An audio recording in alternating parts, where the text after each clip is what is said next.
Huwag na tayo bumoto pag ganyan.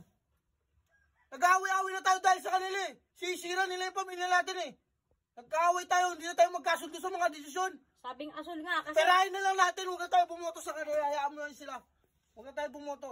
Bibigyan ka tayo, hatiin natin. Akin na 1,000 mo. E di 6,000 lahat. 3,000 tayo. Huwag na tayo bumoto bukas. Naiinis lang ako. Yung mga yan, magagaling lang din yan. Pag nakaupo lang, hindi na tayo makikilala yun eh. Love! Love! Hoy, Love! Maga tayo bukas ha. Para maga tayo makauwi, maga tayo sa pila. Bahala ka sa buhay mo.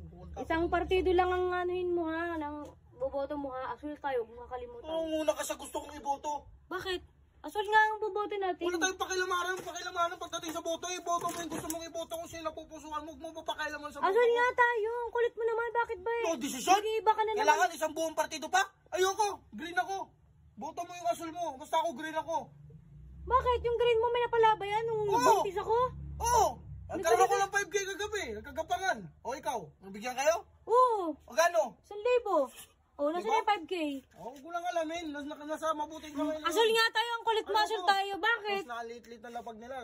Tapos pag oras ng kailangan, yung mga kalsada nga dyan, pinabutas lang nila. Tapos iniwan. Bakit yung nagbuntis ako, nakatulong ba yung green mo? Hindi, wala tayong ginastos kahit Kasi isa wala dahil sa silang asul. pinutas na kalsada. Marami silang napatayo na eskwelahan. Tinupad nila yung mga pangako nila. Eh kesa naman dyan sa asul mo na yan. Dalapit lang pagka mangangailangan ng suporta. Pero pag tamang pasikat lang. Wala ayoko yung mga ganyan, mga bubulaklak na salita.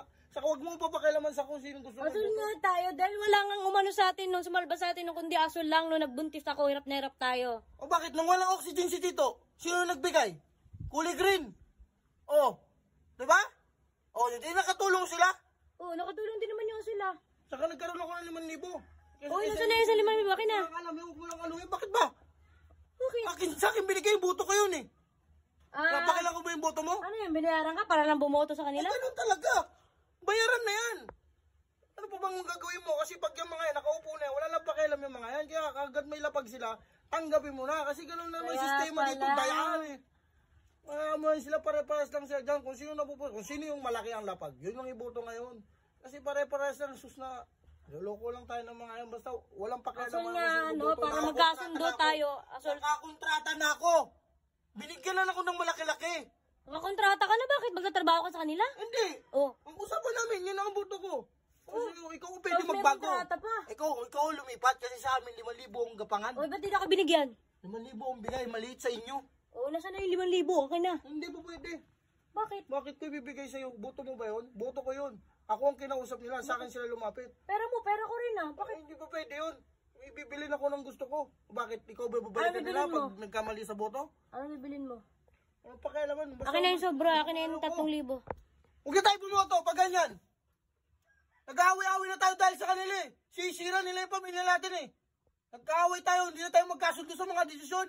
Sabing asul nga kasi... Perahin na lang natin, huwag na tayo bumoto sa kanila. Hayaan mo lang sila. Huwag na tayo bumoto. Bibigyan ka tayo, hatiin natin. Akin na 1,000 mo. E di 6,000 lahat. 3,000 tayo. Huwag na tayo bumoto bukas. Naiinis lang ako. Yung mga yan, magagaling lang din yan. Pag nakaupo lang, hindi tayo makikilala yun eh. Bahala ka sa buhay niyo. Grabe ka. Buboto lang yan ang asul.